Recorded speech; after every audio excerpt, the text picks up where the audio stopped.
Hare Krishna. Namaste. Chapter 6, entitled as Dhyana Yoga. Sloka 47. Yoginām api sarveṣāṁ mad-gatenāntar-ātmanā śraddhāvān bhajate yo māṁ same yukta-tamo mataḥ. We have been discussing about this sloka 47 of chapter 6, which is the last sloka of this chapter and the seed for the upcoming chapters. Here in this sloka, the bhakti yoga is being mentioned, and it is said of all the yoga system that has been discussed so far, bhakti yoga is considered to be the topmost yoga system. And what is that? A person who has a complete faith towards Krishna and abides his instruction, always thinks about him, and always wanting to do service unto him, loving service unto him. And that union between a person and Krishna is called yoga. And they are very intimately united together. And that is the topmost, highest of all yoga system. And Krishna, who started mentioning Mam, that is himself, is not going to stop that for the rest of the chapters that's going to come. He is going to very often in many slokas say that he is so and so. He is greater than others. He is best of all, and so forth. It's just going to continue. All this while he never spoke about himself. Now he's going to start speaking about himself. So far we saw several beautiful qualities, nature, position of Krishna. To understand why one should be performing bhakti towards Krishna. And Krishna himself mentions these things. That's the reason he points to Arjuna and to all of us, saying the bhakti has to be performed unto him. How much ever we speak about Krishna's nature and qualities, it is not sufficient enough. Krishna himself is going to speak many things about him in upcoming chapters. But still it's not sufficient enough to put everything in one book. Taittiriya Upanishad says, Yato vacho nivartante aprapya manasasaha. It is beyond one's capacity by mind, by words, to glorify, to speak about the qualities, to speak about the Lord, Supreme Lord. It's not even possible to explain. But still, we try to attempt and appreciate the qualities of the Lord. In the last session we saw Karunya, Apara Karunya and Karunya. We saw Saushilya and Apara Saushilya. We saw Vatsalya, Apara Vatsalya. We also saw Audharyam and then Apara Audharya. That is compassion, simplicity, parental affection, generosity. As we said, there are a lot more to speak about the Supreme Lord, but we'll just limit to a couple of more and then discuss more as we get into the future chapters. The next swabhava is analochita visheshesha lokasaranyam, which means he doesn't examine anyone, or he doesn't see differences, doesn't discriminate anyone. He treats everyone equal. Well, that doesn't seem to be the case, because if that is the case, everyone should have been by now a great devotee. Everyone should be back to the supreme abode, Vaikuntha. That doesn't seem to be the case. So what this means is that analochita Vishesha Shesha Loka Sharanyam means Sharanyam. Those who surrender unto him, come to him and surrender unto him. Among those people, he does not examine, he does not differentiate any of those people who comes to him. That is what it means. Not that in general he does not differentiate or examine. Those who comes to him, he does not see, accept them based on their caste, their education, their qualities. All he sees is he surrendering?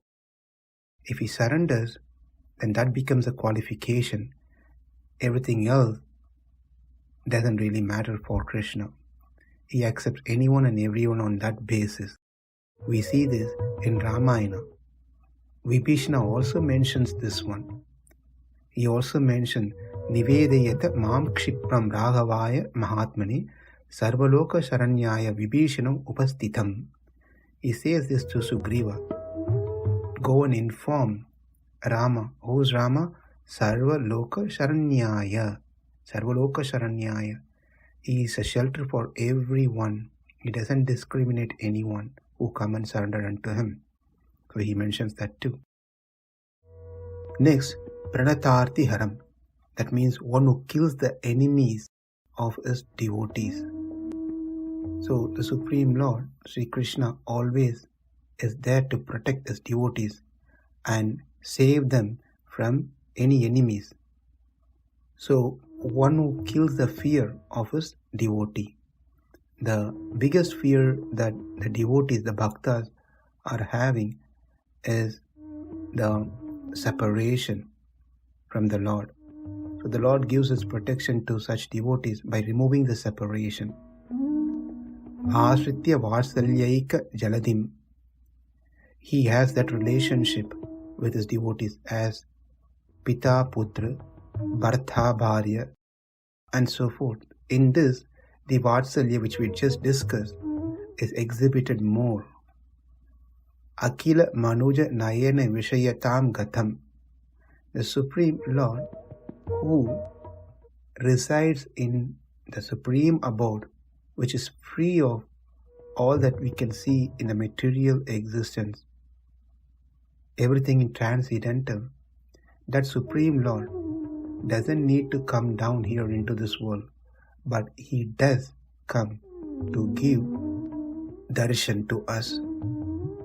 He has become the feast for our eyes by descending into this world.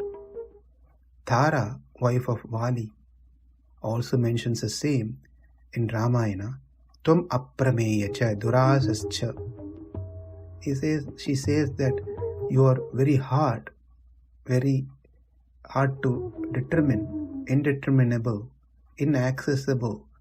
In spite of all this, you have come down into this earth for this eyes which is made of flesh. It is just out of your compassion that you have come down. Now, after explaining all this greatness of Lord, now such Supreme Lord have descended as son of Vasudeva. Vasudeva Grihe Vartirnam. He has come down, interestingly, took birth as son of someone. In the Purusha Sukta, it says Ajana Mano Bahuda Vijayate.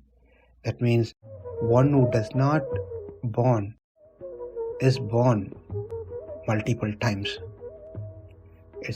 We are all born. The Lord also is born, but we are born on karmadhina because of our karmas. Whereas the Supreme Lord takes birth ichchadhina because of his sankalpa, because of his desire he takes birth. None of us takes birth because of a desire. If we have a choice, we will not be desiring to take birth, but we are forced to take birth because of the karma. We don't have choice to choose our parents. Krishna chooses his parents.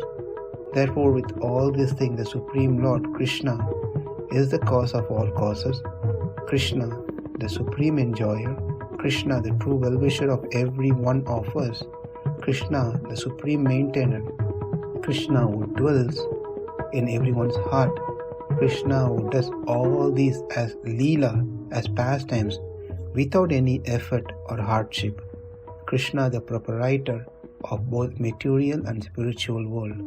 Krishna, who is free of any faults or any defects in his creation, in his activities, any of those things. Krishna is full of jnana, balaishwarya, virya, shakti, chejaha, prabhritti, asamkheya, kalyana, gunagana, nidhim. He is full of these wonderful, wonderful qualities, whose form is transcendental. Saundarya, Saugandhya, Saukumarya, Lavanya, Yovanadi, Ananta, Gunanidhi, Divya Rupam.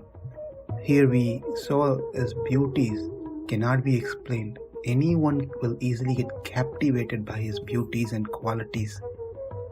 Krishna, whose swabhava is apara karunya, saushilya, valsalya, audharya, aishwarya, mahodim analochita vishesha lokasharanyam. Compassion, simplicity, love and affection, one who doesn't discriminate or judge, who surrenders unto me and unto him. Such Supreme Krishna who has descended on this earth as Vasudeva's son, just for one purpose, for us. With all these reasons, you have no other options to perform bhakti to anyone other than me, Arjuna. You have no other shelter to go to. In this way, Krishna introduced Bhakti Yoga in this key sloka, which will be further elaborately explained in the next upcoming 6 chapters, starting from 7 to chapter 12. Namaste, Hare Krishna.